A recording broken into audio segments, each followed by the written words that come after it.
All right, so we are live. Let's wait until some ladies show up. Hope you are all doing well. Hope you all had a great Sunday yesterday. I know we did here. We had Brother Paul Wittenberger and his family here, and we were able to watch the COVID Land 3 yesterday. So that's right up my alley, and we enjoyed it. Of course, I had watched it earlier. I was not able to last night because I was with the babies, but all right. So let's kind of wait until people join. Before I jump into tonight's topic, actually, you know what? Let me share this really quickly in, oops, copy it, in the Facebook group. Go ahead and share it while people are joining. This will be your reminder. If you are in there, we do have almost 390 women in the Facebook group. So if you have not joined, make sure you do that. We cover a variety of topics in there. If you have questions about motherhood, being a wife, being a mom, whatever, we post in there, and lots of women available to answer your questions, seasoned moms, different veteran wives. I know we have some a widow or two in there. I just now got the notification that I was live, so that was a couple minute delay there. So we probably will have people joining here now. I see a few watching. All right, so I shared it on there, and then let me share it in, let's see, Gently Led Sisters as well.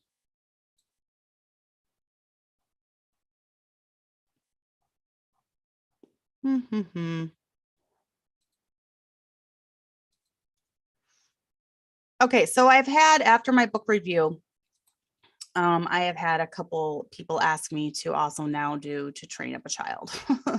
I don't know if I want to keep going down the Michael Pearl rabbit trail or hole or whatever you want to call it, but I will do it for you all. Once again, even as a young mom, I did read the books, and I saw some warning signs there as I was reading them. As I'm now a veteran mom, having raised a few kids to adulthood, I see even more warning signs. So I might just read those and do a book review on those if you guys really want me to. So, hey, Joyce and Rita and Amy and Amber. So, yes.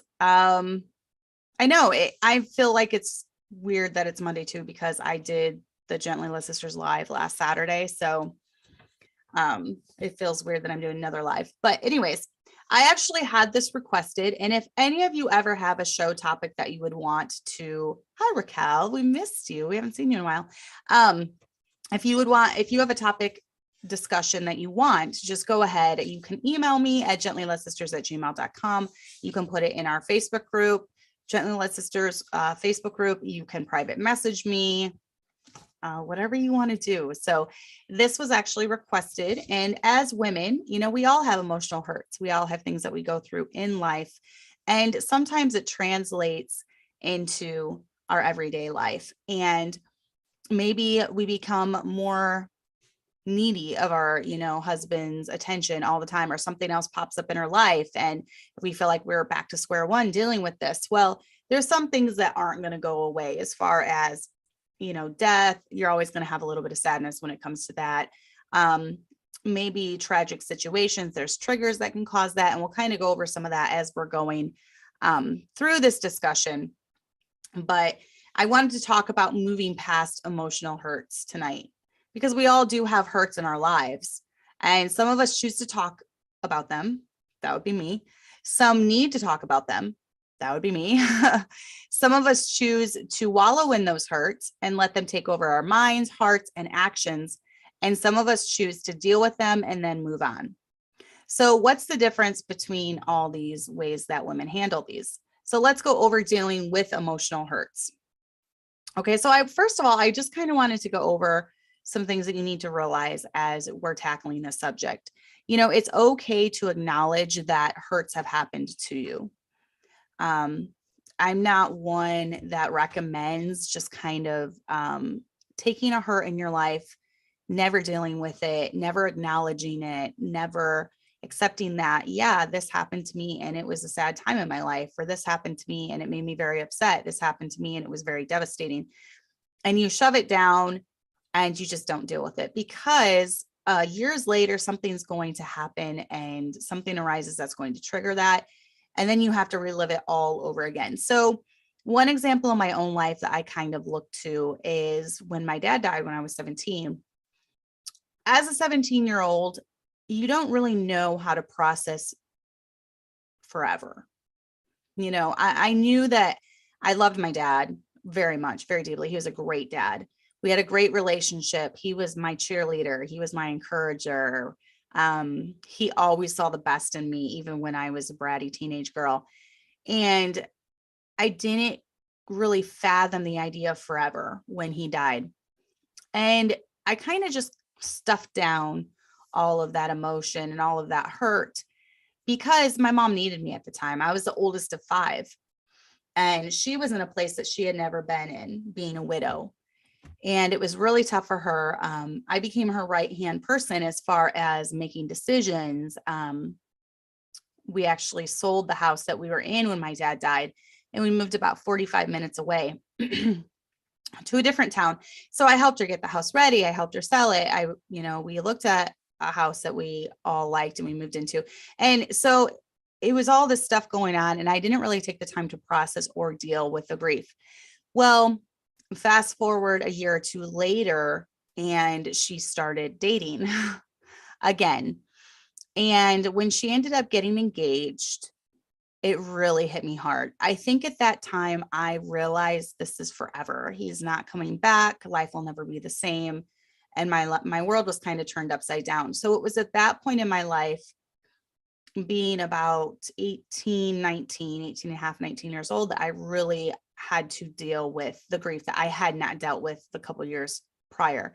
So for me, my mom realized I was struggling, and I was able to go spend a couple of weeks with my best friend, who is still my best friend, Erica, and really kind of just talk through it with her, process my emotions, because she had lost her mom when she was 6 or 7. So she had also gone through losing a parent. And so just being with her was a very healing time in my life. And then once I did that, I was able to kind of accept it, accept that my mom was getting married again. And even though it was still always a little weird, because I was the oldest when my dad died. So I was the one who remembered him the most, who had the most memories. And so, no one was ever going to take the place of my dad. So, but I had to process those emotions and go through it. So that kind of taught me that when I do go through something painful, I just need to fully embrace the pain at the time and just work through it. I'm not good at stuffing my emotions down, because they're all going to come to the surface eventually. So, realize that you're going to have certain triggers. And I do, when it comes to loss, because I've lost a parent. I've lost one of my best friends to death. And so anytime it comes to funerals, I hate funerals, regardless of whose funeral it is. And oftentimes, since the death of my dad, I would prefer to be busy during a funeral of a friend. And since I am a piano player, that's helped. I've been able to be at the piano and focused on my music. So that's something that I do to kind of help cope. You find what works for you. You find what helps you cope during those times. You're going to have certain triggers if you've ever gone through physical abuse as a child, whether that is, physical abuse, such as your parent throwing things at you, hitting you, different things like that. Or even if it's sexual abuse. I've never been through either one of those, but I have read a lot about people who deal with that in their life. And there are certain things, even as an adult, that can trigger the memories, of the bad memories of that. And it can be things such as smells, different smells. You know how it is with smells, like even now, and Abby told me this, she had gone to Colorado last week. And she's like, Mom, when I stepped off the plane, it smelled like Illinois. She's like, I didn't know that Illinois has a smell, but it does. It smelled like Illinois. So there are definite, smells that can link to different things in your life. And just, realize that sometimes there's going to be things that trigger that. Even sounds, different sounds. There's one sound for me that reminds me of when I was a little kid. And when we lived in a house for the majority of my childhood, we lived right across the road where a set of train tracks. And sometimes I'd be laying in bed at night and I would hear a train go by and the train whistle.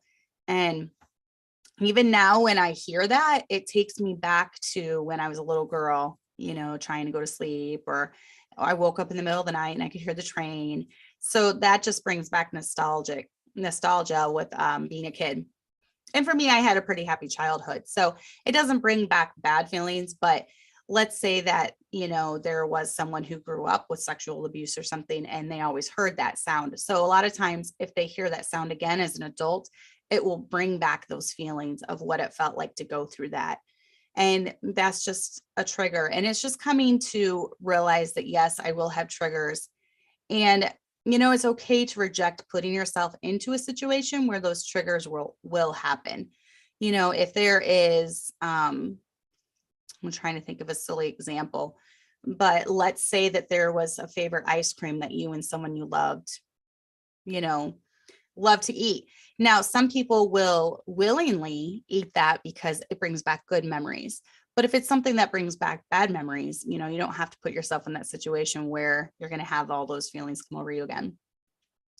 So when you are triggered, how do you respond? And I know triggered is like a broad term because, you always talk about the liberals being triggered, but there are real things like triggers and there are real things that cause them, and for legitimate reasons, whether that comes down to a death of a loved one or physical abuse or sexual abuse, there are those things that do trigger it.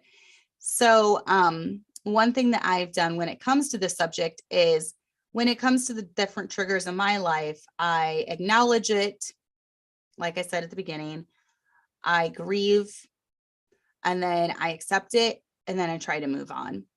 And one of the ways of moving on for me is not dwelling on it, just bringing my thoughts into captivity, because as women, I do believe that everything begins in our thought life. And if we are just constantly dwelling on the bad and the negative in our life, then that's just going to bring our entire spirit down. It's going to affect us emotionally. It's going to affect us mentally.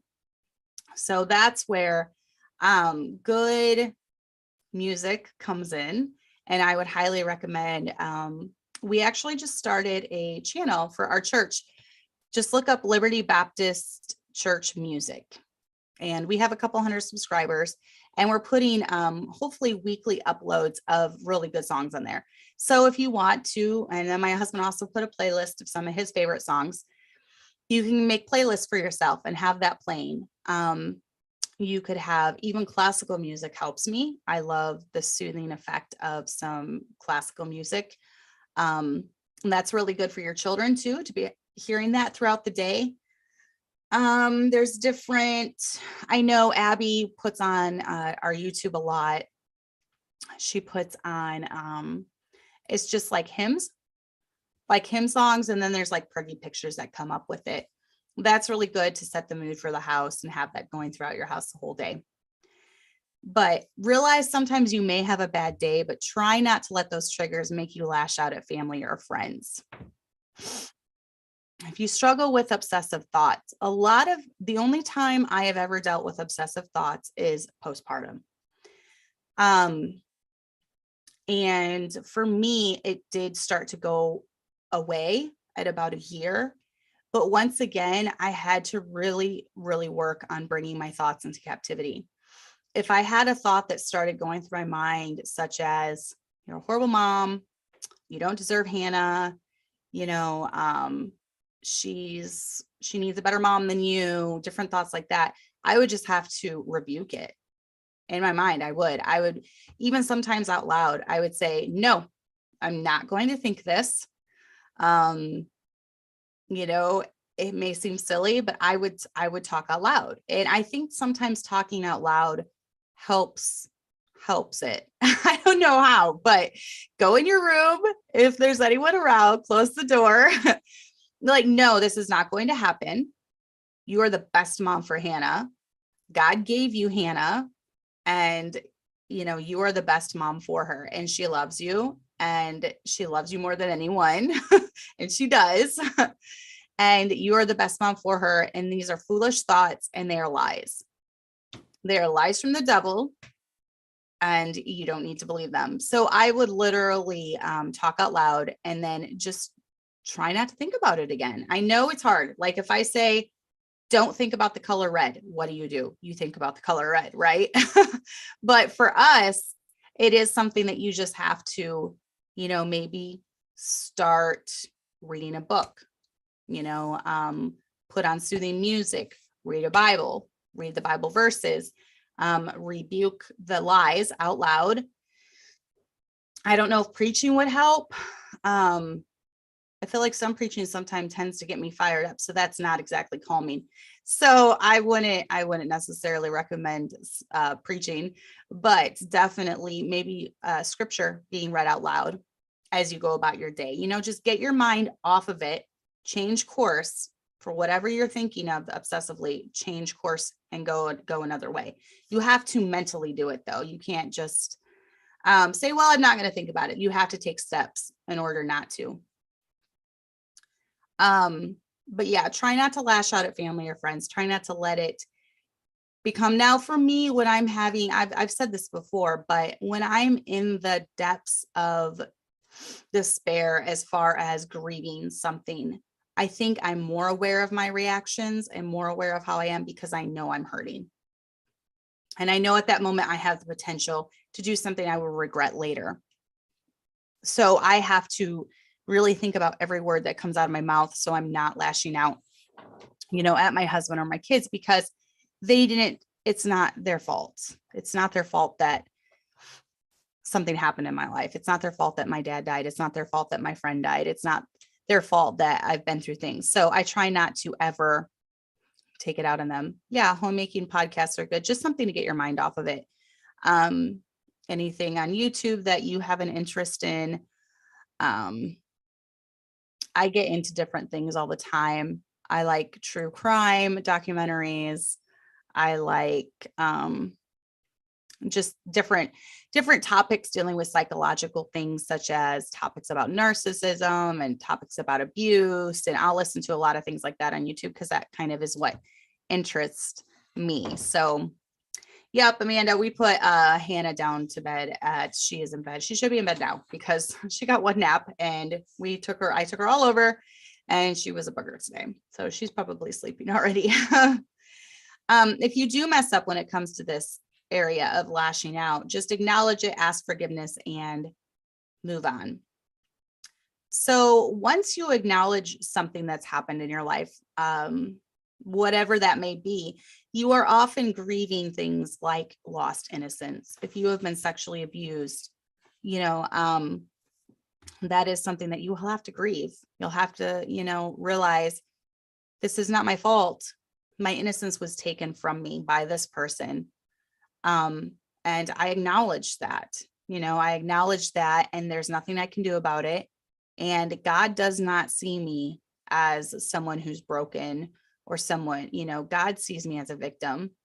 And even though I was victimized, I don't have to live my whole life in that place. You can have victory over having healing, and knowing that God sees you as pure, even if your innocence was taken from you. So you often grieve lost friendships or relationships. And this is even in the form of death sometimes. And I do believe too that throughout life, we're changing constantly, right? We're growing. We should be growing. We are becoming closer to God. Hopefully we are finding out more things in the Bible. You should never just grow stagnant. You should always be moving forward. So as we move forward, as we change, I know I'm a different person at 41 in a lot of ways than I was at 20. And that hopefully is a good thing. Hopefully I've grown and I'm closer to the Lord now at 41 than I was at 20. So realize that sometimes friends are in your life for different seasons, and sometimes you won't have a friend forever, and that's hurtful. So if you have a lost friendship or a friendship that's cooled and maybe not as close, it's okay to grieve that. And it's okay to acknowledge the fact that, yes, it's hurtful what happened, but you also need to be careful about getting stuck in that. And that's where bitterness starts, and just the consuming thoughts. And, you need to be careful not to get stuck in that. Lost loved ones.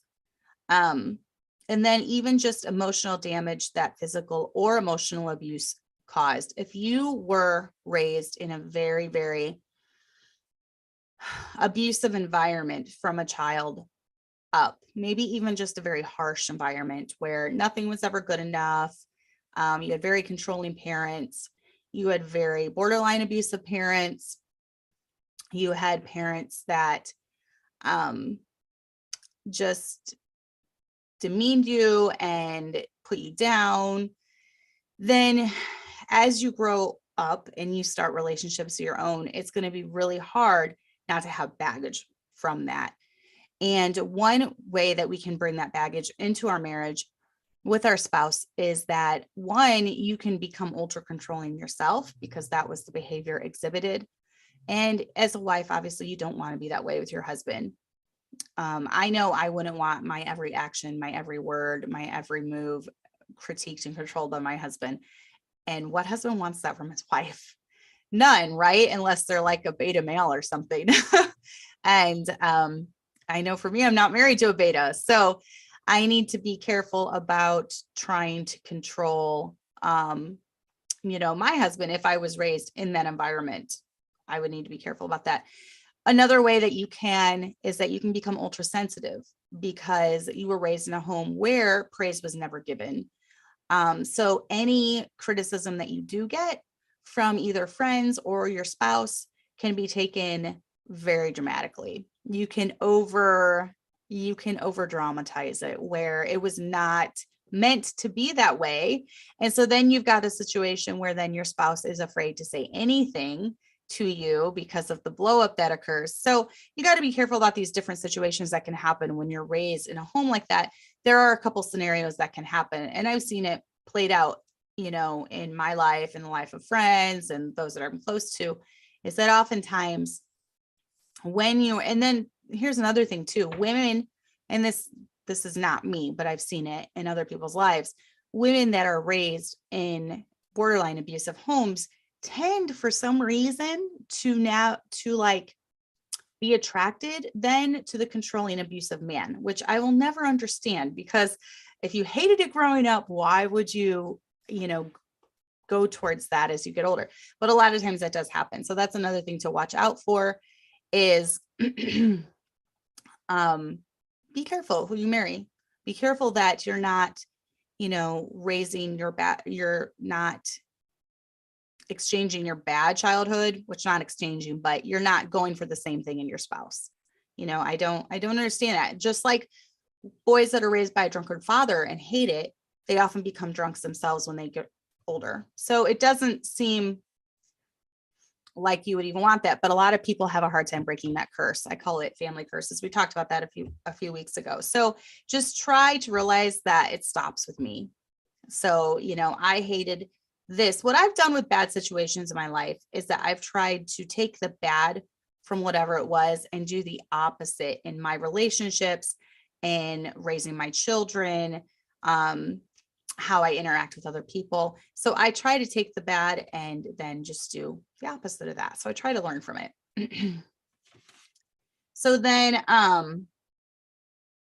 after you grieve, after you acknowledge it, after you grieve, it's your choice what you will do. And a lot of people often just choose not to move on. So this is where bitterness starts. And bitterness is going to hurt you more than anyone. The people that hurt you, they don't know that every day you're dealing with these obsessive thoughts and every day you're dealing with this emotional baggage, and they probably don't care. They probably would laugh. If they caused it in the past, they would probably be like, oh, well, just get over it. So this is where bitterness can start. Bitterness is where you become all consumed for vengeance. You want vengeance. You want justice to happen, and you don't care what it's going to take. You are going to try to make sure that that happens. Whether that is, I don't know, what are some things that you can do to get justice nowadays? Going on the warpath against that person. And there's a lot of ways you can do that nowadays with social media. Trying to just drag that person's name through the mud, trying to discredit them, trying to turn everyone against them. Well, you've got to realize bitterness can take over your whole life. And what we've tried to do in our own lives is, if there have been hurts being in the ministry and different things and having public platforms, there have been hurts, but we try not to go on the warpath when it comes to defending our name, because those that truly are our friends won't care what the haters say. And those that hate us anyways are going to hate us no matter what. So it doesn't matter. There are Bible verses that talk about that, talking about letting something about saying, someone look it up. I never write these down, and I should. Something about letting other people speak highly of you, not yourself. Okay, so the Bible even has principles for that. It's never good when you try to just defend your name. So you can become very vindictive. You become bitter to where it consumes your entire life. That's all you can talk about with people. That's all you can talk about on social media. You have to make sure that the whole world knows how corrupt this person is or what this person did to me. And you got to see how awful they are, because I know how awful they are. You got to be really careful about that, because it ends up making you look bad, honestly. And it ends up hurting you the most. Because like I said, when it comes to that person, people are always going to have those who will defend them and those who will stick up for them. And so no matter what you tell them, no matter what you bring to them, it doesn't matter. So yes, that's it, Joyce. Let another man praise thee and not thine own mouth. Is that the exact quote of it? But that's the verse I'm looking for. Exactly. Hey, Sarah. Yeah, I think my babies are down too, which is good. So along with this bitterness, you've got to be willing to extend forgiveness if it is asked. I have been told before that we should have forgiveness ready to dispense when someone asks for it. And there's going to be a lot of people that don't ask for it. So you have to decide in your heart, well, I am ready to offer forgiveness. If this person ever asked me, they probably won't. So since they won't, I'm just not going to think about it anymore, and I'm going to move on, because if they did, I would forgive them. That's just part of not letting bitterness take root. And then dwelling on the hurts. It's really, really hard sometimes not to dwell on the hurts that have been done to you. But one thing that I've noticed, I do better when I just put it out of my mind. I don't think about it. And one of the worst things to bring stuff up is like screenshots or going back through old conversations, because then that's a trigger, right? It just kind of dredges up everything and then you're like, oh, that happened to me. I forgot about that. Oh, that person said that about me. I forgot about that. So if you are having a hard time and you just cannot move past hurts, whether it's done through social media, whether it's done through a family member texting you or emailing you and just letting you have it, I would suggest deleting it and just never looking at it again. Because it is true that those things have a way of dredging up old things and old hurts. And that's where, once again, bitterness can take root and start to spread. So anything that is bringing that up over and over and over and over and over again, just purge out of your life. My husband is the best at this. He is so good about just forgetting past offenses and hurts and moving on. And one of the things that he does is he just purges. If it came down to like weird emails he gets, or I don't know, pictures or screenshots that people send him or something, which people don't usually send him screenshots. But if it comes down to any of that, he'll just purge it and he won't think about it again. So he's really, really good about that. But how do we let go of the hurts? Maybe it's hurts that have been done to us by family members, by friends, by, just social media people. If you can or need to, confront them about it. And when I say confront, I don't mean like go in guns a-blazing. You can talk nicely with someone about hurts that have happened in your life, things that they've done. You don't need to go in, and there's a way to be diplomatic. You don't need to go in and get their defenses up automatically because you're like, I need to talk to you about something right now, and then just unload on them. You can definitely be diplomatic when you do this. This also comes for, I think it is, Sarah. I think it is a man versus woman thing, the ability to let go. I feel like, well, I don't know, because I've seen some really bitter men. I've seen some pretty obsessed men before. So no, maybe it's not. Maybe it's not. I think it's a personality thing. And just the desire to be godly, maybe because they don't want bitterness to overtake them. So I think it has more to do with personality. Because I've seen a lot of bitter preachers before in my life. I've seen a lot of bitter church members, ex-church members before in my life, and they were not all women. A lot of it was men. So I think it has to do with personality. But confrontation too, this can be even with physical or sexual abuse. It's often something you need to do to come to closure. I have not known this because of personal experience, but I've read about it, and I've read how that can be healing. When you approach someone in your life that did this to you, sometimes they need to hear, a lot of times the abuser they don't think of it as abuse. So when you point blank say, you abused me here, you did this to me, you did this.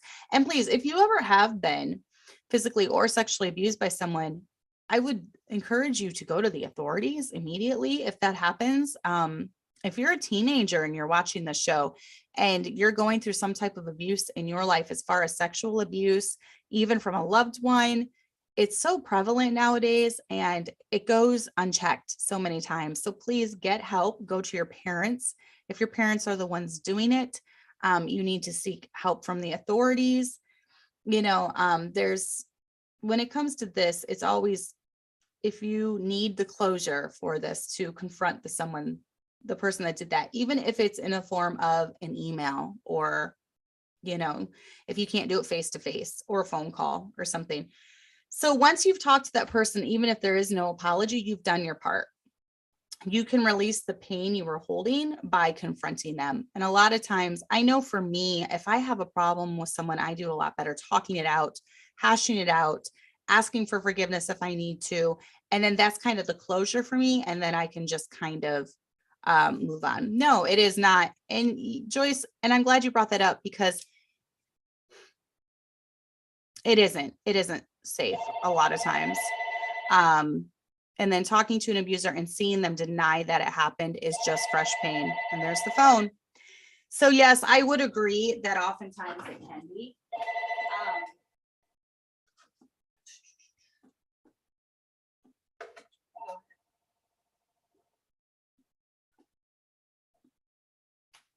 I don't know if I stopped it, but yes, oftentimes it can be. I have heard some stories of women, though, that they did feel a lot of the pain go away when they confronted them. But you are right. I would suggest, if you ever did decide to do this, that if you are married, your husband with you, you had a group of people so that there would be accountability. And yeah, a lot of times people are going to deny it, but at least then, if you feel this would give you closure, some women don't want to, and that's totally fine too. We all have different personalities, and what works for me might not work for you, and what works for you might not work for me. So you have to go off what would work for you, or what brings you closure, what feels, the best for you. So but yeah, even if you feel like you need to talk to this person, even if there is no apology, you've done your part.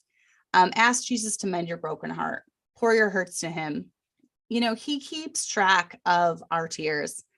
He keeps track of our pain. He knows what it's like to have loved ones turn on you.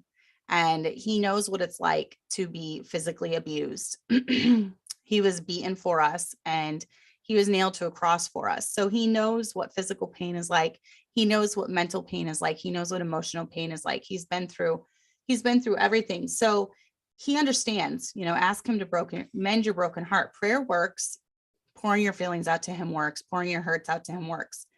And then pick a day. This is something that happens for me too. I really, really like this mental thing. And this has helped too for people that we have counseled before, where they just cannot get past an issue. Maybe, and this works for issues in my life. And what I like to do is I like to pick a day. Okay. So let's say, okay, I'm going to pick next Monday. I'm picking next Monday. And this is going to be the last day that I dwell on the immense hurt in my life. So then I like to write about it, mentally prepare for it. So maybe go somewhere by yourself, go for a coffee date just by yourself where you can journal and you can think and you can pray.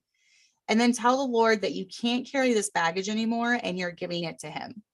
By next Monday, this is my last week. I'm dwelling on this. This is my last week. I'm journaling about this. This is my last week. I'm thinking about this. And so then offer it to him and ask that he heal your heart, your hurts. So then when that day comes, let's say I decide next Monday is it. So next Monday, I go away I go away by myself for a couple of hours. Maybe it's a nice spot by the river where I can journal and pray and think. Maybe it's a coffee date for me. That probably is what it would be. Maybe it's just somewhere, a nice hike in the woods, I'm going to lay it all there. I'm going to walk, and then I'm going to walk away determined not to think about it. If you start thinking about it, which, really try not to, because you're giving it all to the Lord, you're walking away. You gave it all to him.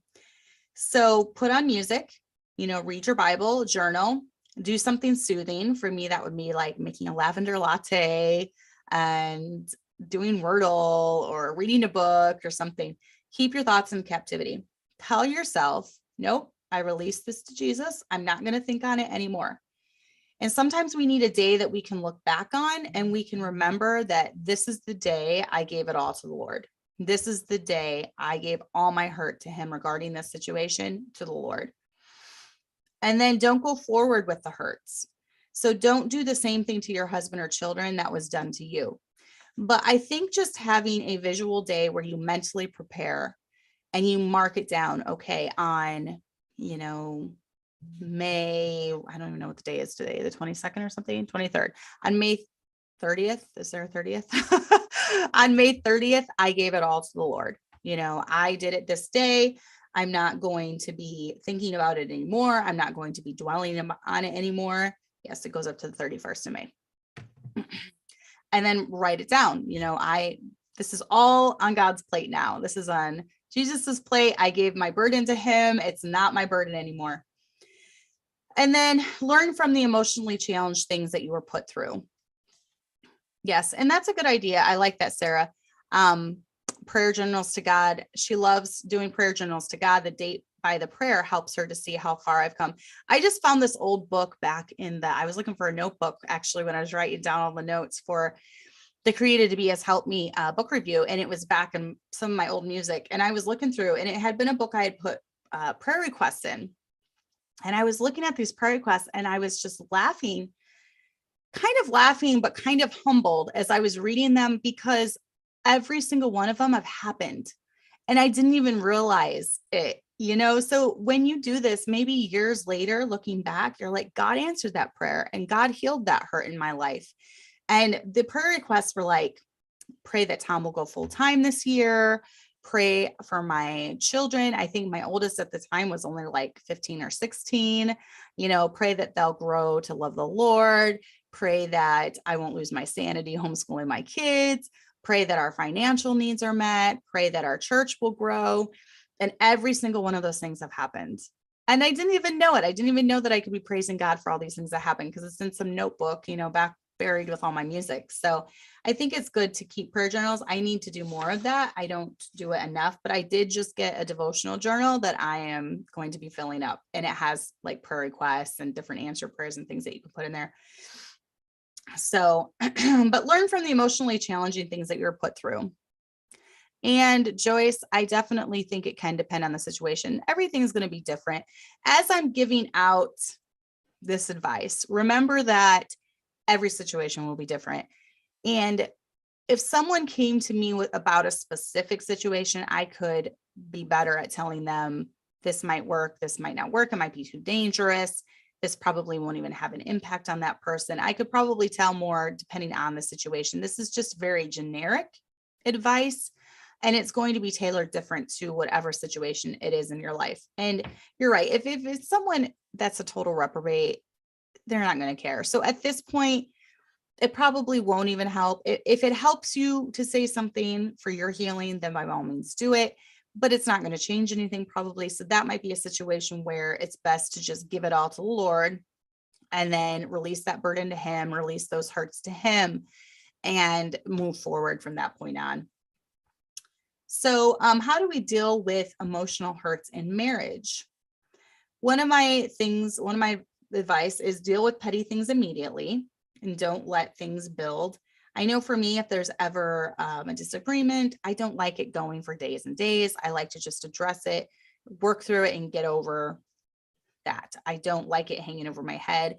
I don't like fights, or even with friends. I don't, even though I'm willing to talk to someone about or through a fight, I don't like fighting. Who likes fighting with people? I don't. So I like things to be peaceful in my friendships. I like things to be peaceful in my marriage. So I like to deal with things as they come up. I don't like to let things build. As you think, so you are. And, if you're thinking constant negative thoughts throughout the day, it's going to come out in your speech. It's going to come out in your attitude. It's going to come out towards your kids. It's going to come out towards your husband, as we think we are. Be quick to forgive and hard to offend. Be quick to offer forgiveness. Be very hard to offend. Don't make your husband walk on eggshells around you. Don't make your kids walk on eggshells around you. So, just a second. I don't think Amanda meant to hide her. I don't think you meant to hide her, did you? Okay, sorry about that, Mrs. Funk. Hi from Florida. I don't think she meant to hide you. So don't be offended. I was just talking about being quick to forgive and hard to offend. Okay, so having confidence. This is one thing that's helped me. And you're like, why is this under the marriage part? Right. And then because I think that having confidence in our life as a woman, in our lives as a woman, as women, in our lives as women, there we go. Correct my grammar there, is really important, because we need to remember that men are fixers. So if we constantly go to your husband with every little emotional matter, he's going to try fixing it in only ways that men know or understand. So I like to have a few close friends, women friends, obviously. I don't have close guy friends, but I like to have a few women friends that are very close. It's always good to have an older woman in your life that you trust, that you can tell things to. And the reason I like to have these women friendships is because women understand women, obviously. We're going to be dealing with hormonal fluctuations. We're going to be dealing with only the things that us women that are stay-at-home moms and wives know, the frustrations of homeschooling and running the home and cooking and cleaning and, hormones going crazy and nursing babies and potty training. And our husbands really, a lot of times, if we try going to them with every little thing, it's, well, if you did this when you're homeschooling, it would run better. It's like, no, I just had a bad day. I just need to vent about it. I don't need advice on how to run things better. I just need to vent about it. And men don't understand that because they want to fix it. So, well, why don't you take this supplement that might help balance your hormones? Why don't you wash the dishes this way? It might go faster. So men tend to be more like that, where women, if we have a close woman friend, she's like, oh, I've had a bad day too. I completely understand. I'm so sorry, blah, blah, blah. So you definitely need women friends. And if you don't have them, I'll pray that you get some, because it's so nice having a couple close women friends that you trust. Now, I will say, be cautious. Don't throw caution to the wind when it comes to just venting about everything to someone you don't know very well, because people will weaponize things against you.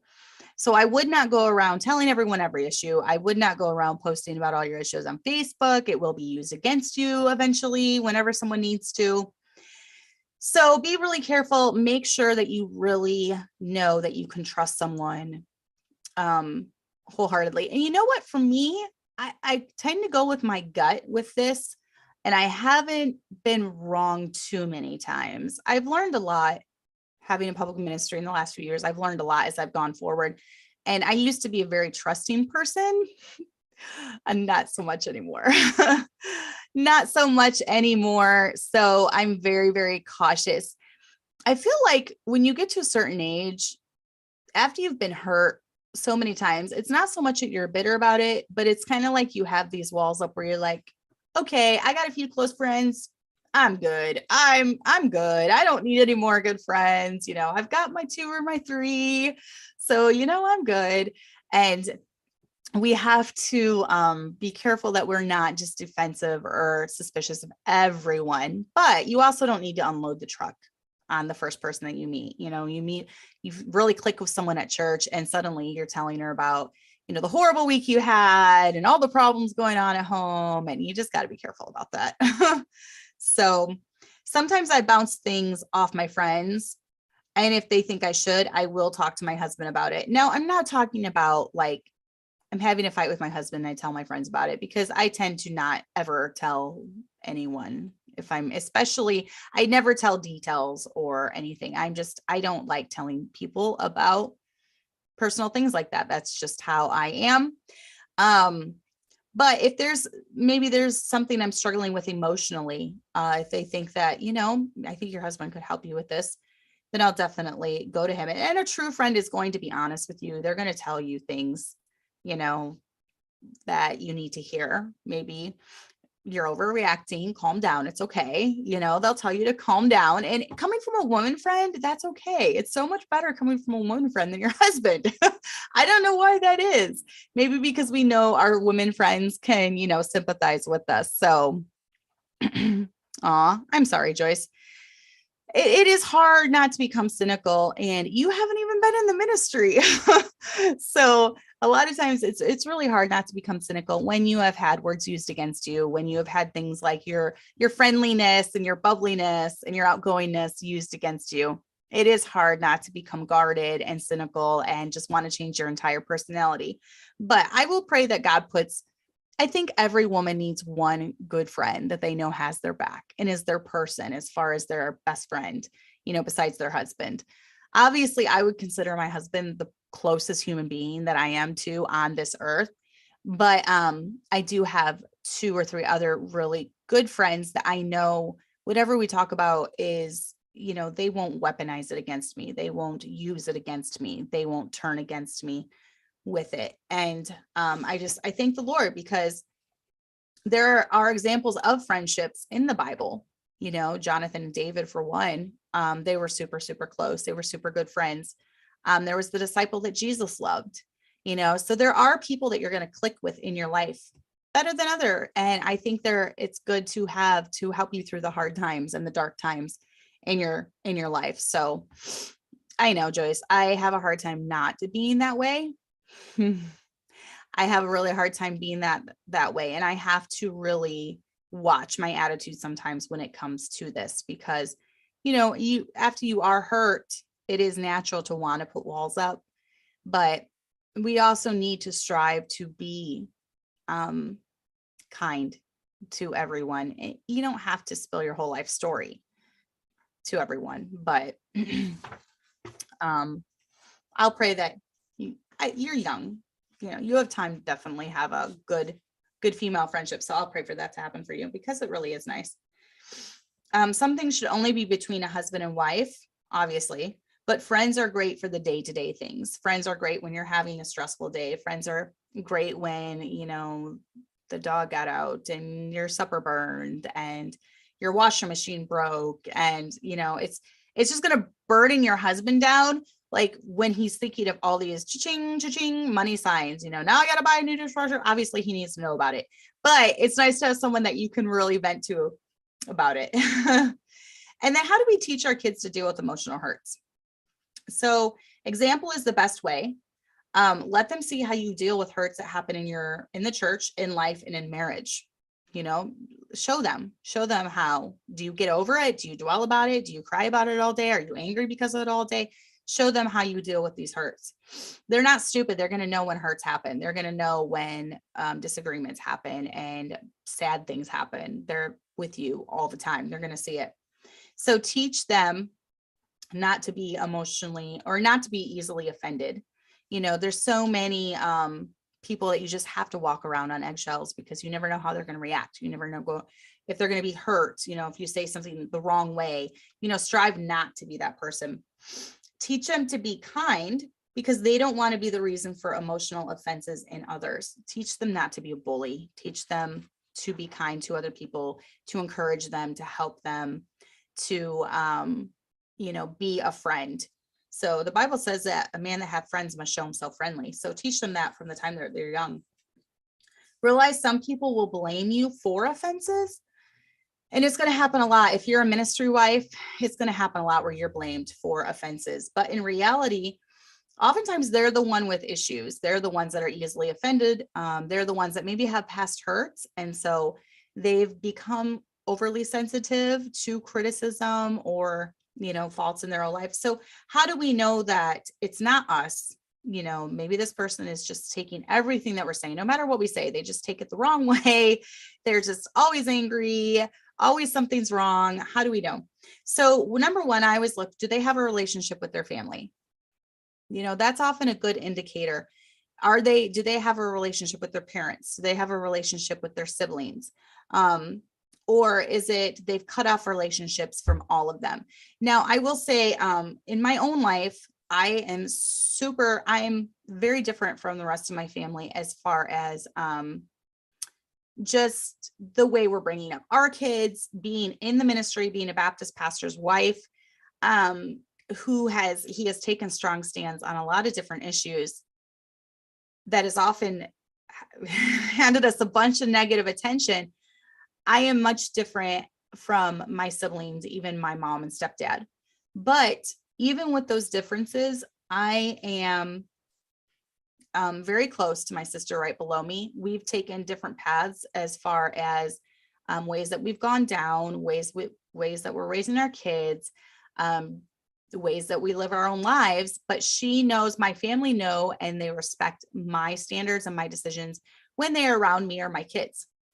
They know this, and we're able to have a relationship because we choose to overlook the differences in our lives and just not focus on that, but rather focus on the good things that we have. They're still my siblings. I grew up with them. We share the same memories. We share the same childhood. We share the same parents, and nothing's going to take that away. So, and I'm not talking even about, my siblings are, they're all saved. We've just done things differently. We're different, but I have not had to cut off my relationships with them because of that. We're still able to get along. I'm the oldest. Maybe that's why, I don't know, but I have good relationships with almost all of them. And it is because I choose not to. They know my position. They know my husband's position on different things. And I don't need to lambast them with it all the time. I don't need to be pounding them over the head with different things. I can just enjoy them. I enjoy my siblings. I enjoy my mom and stepdad. I don't need to be saying why I'm right in this area and why you should be living this way. No, I don't do that with my siblings. So always look at that. Do they have a relationship with their family?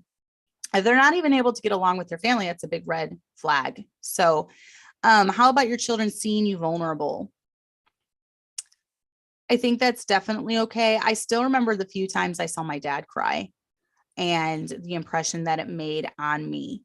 I think it's always, my kids were really shocked. They still talk about, because I'm not a crier, they still talk about how weird it was to see me crying when one of my best friends, Kelly, died. And I think for them, that really made an impression on them. Like I had gone through a deep loss. They knew I loved her and they knew that that was a big, big loss for me. So I think it's fine for your kids to see you vulnerable. I mean, Jesus wept, Jesus was vulnerable. So it's okay to have emotion. It's okay to show sadness. It's okay to let them know that you're sad. It's okay to, let them know that you're going through something. So we don't want our kids to see us as a robot. And we're not trying to raise robotic kids.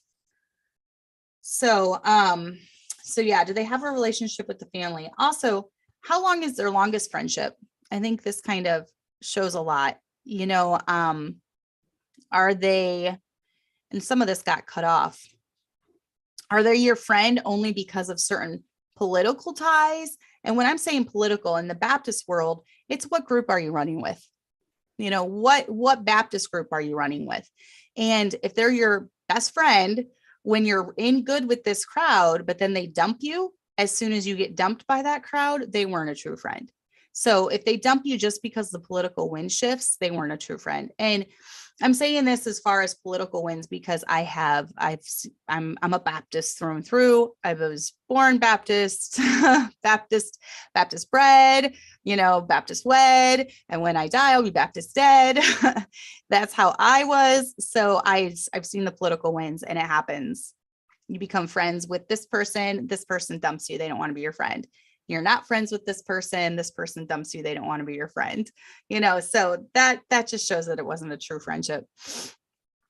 And a lot of times it's because, they were the problem, not you.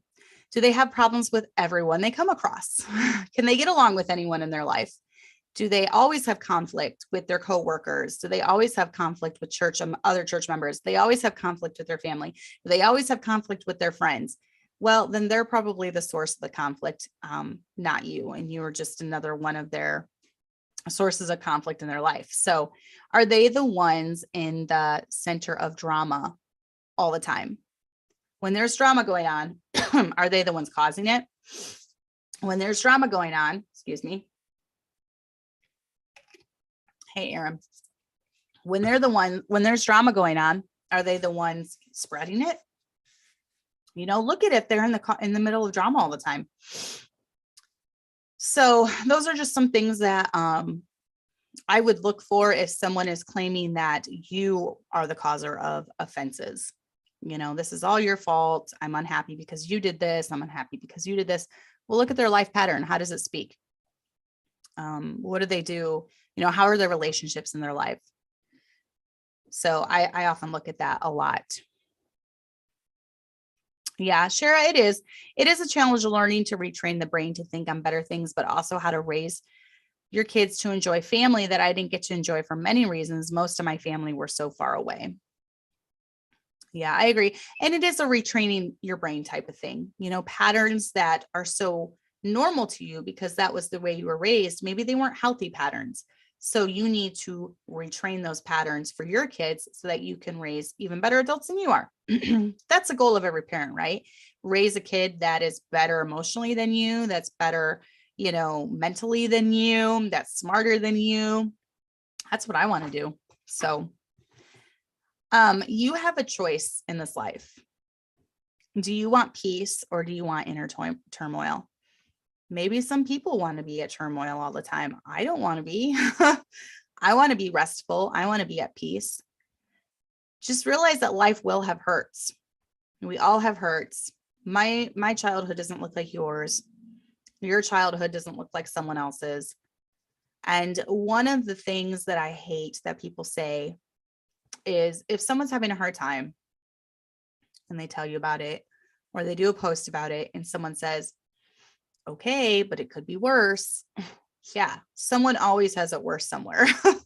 but that doesn't lessen the fact that you are going through a rough time. So just realize that life will have hurts, and how do you deal with them when they happen? And just remember, for other people, when other people are telling you about their hurts, that just because you don't, maybe in the back of your mind, you don't think, because think of this example when it comes to just childbirth and having kids, right? When you get a group of women talking about their childbirth experiences, it's like, no one's ever had it as bad as me. No one's ever had it as rough as me. I went through this and I went through that, and it kind of becomes this competition type thing. Well, childhood is just hard, period. It doesn't matter. Like, Hannah was my best labor and delivery, hands down, but it still was horribly painful, and it still hurt horribly. And they had to do an ECV where they flipped her over while she was in my belly, and I didn't have any pain meds for that. They had to, I've had breech babies, I've torn, I've had stitches. There's all these things that go into childbirth. So no matter what you go through, it's going to be painful. So I don't know why we turned into a competition, but just remember that when it comes to anything in life, it's going to be painful no matter what. Who cares if maybe you had a, worse childbirth or childbirth story than this person? They still went through it too. So try to have compassion. Try to realize that just because it's not your hurt doesn't mean that it is a hurt for someone else. So, I'm sorry, Shara. Yeah. And it's probably now because right now it's hitting you. Usually memorials and funerals, it's kind of like a finality. So, okay, he's really gone. He's not coming back. He's really gone. And that's kind of when you have to it hits you like a ton of bricks. And like I said earlier in the show, for me, it was when my mom started dating and got remarried. It was very, very final. And I think that's really hard to work through. So just what I would do is, grieve about it, cry about it, and try to remember the good times with him. For me, when it comes to my friend Kelly, I have a really hard time looking at pictures of her. It just all kind of, the hurt comes back and the pain comes back. So I have to be careful during a day if I don't want to bring myself down, not to look up pictures of her. Sometimes even when I go to do an email, I'll type in a name. And if it starts with a K, her name will come up still on my emails with a picture of us, because I had a picture of us on that email, and it will just, it's like a sucker punch to my gut every time that happens. So that's a little trigger. There's going to be little triggers, but sometimes if I just feel like being sad, isn't that weird? We're so weird as women. I will look at the pictures and I'll allow myself to cry and I'll allow myself to think about it. And that can be healing too. So if you have a couple hours where you can take a bubble bath and cry and look at pictures and think about everything, that might be helpful to you. I don't know. That's just something I've done. So that's helped me. But just remember that Jesus understands and sees your hurts. He knows and he cares. And there's a verse that talks about him bottling our tears. So every tear that you cry, God's keeping track of. And Jesus knows, Jesus cares. Maybe that's one of the things, he was tempted like us. He knew what it was like to be a human. He went through hurts. He went through pain. And because of that, he knows what you're going through. And we can be victorious in this area of our lives. Oh, that's cute. Hi, Elijah. How you doing, Elijah? Little kids like it when I talk to him on the air. So that's really cute. But yes, you can be victorious in this area. You don't have to live your life in turmoil all the time because of emotional things that have happened.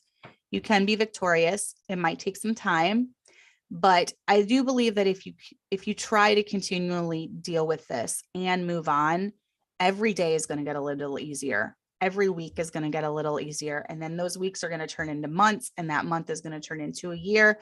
And suddenly you're not thinking about it, but once every couple of years when a trigger happens, and then it brings it back. So it just all comes down to bringing our thoughts into captivity, maybe mentally making a day when you say, this is the last time I'm dealing with this. I'm giving it all to the Lord. So doing that, and then from that point on, just really mind over matter, avoiding those triggers if you can, dealing with those triggers when they come up, just allowing yourself to grieve it, and then moving on. And then just trying not to let those emotional things that happen to you carry on to your family. And I think that's one of the biggest things for me I've really tried is anything hurtful in my past. Excuse me, I have an itch in my throat tonight. Everything that's happened in my past, I've really tried to take and just turn it around to where I learn from it and I can not do the same thing to other people. So that's kind of what I try to do with hurts and different things in my life, rather than wallow in it, grow bitter about it, go on the war path about it, be vindictive about it. I just try to treat other people or treat my family and kids differently. So I hope that helped. I'm definitely not a psychologist. A lot of these things are just things that I've tried to help with me emotionally. I do think I tend to be stronger emotionally than most women. I don't know if it's the school of hard knocks and just dealing with a lot of things in my own life that have kind of made me stronger in this area. I think most of my friends in church and stuff that know me know that I am different in this area. I'm not a crier. I tend to not overthink things, and I tend to not be very emotional. So I think the people, and that's actually been used against me as well in the past. So I'm sorry. I'm sorry. There are times when I do get by myself and I do relive some of the painful things and allow myself to cry and grieve, because I think crying can be healthy at times too. You don't want to bottle everything up, but I tend to be private about that rather than doing it in front of everyone. So I hope this was a help. I hope if you are hurting that that Jesus does care for you and Jesus does see it. If you have been physically or sexually abused, that does not make you less of a person. In fact, God saw you and heard you. He heard the cries of the children, in Sodom and Gomorrah. So he sees you and he hears you and he cares for you. And don't ever think that you are a lesser person because bad things happened in your life. God has a plan for you. God sees you, especially from the moment you got saved, as completely washed from sin, pure and clean in his eyes. So just think of that. If the devil tries telling you, you're worthless, you're not worth anything, you're never going to make anything of yourself, that is a lie from Satan. And God can take you as a broken piece of pottery and he can meld you and mold you and make you something beautiful. So always keep that.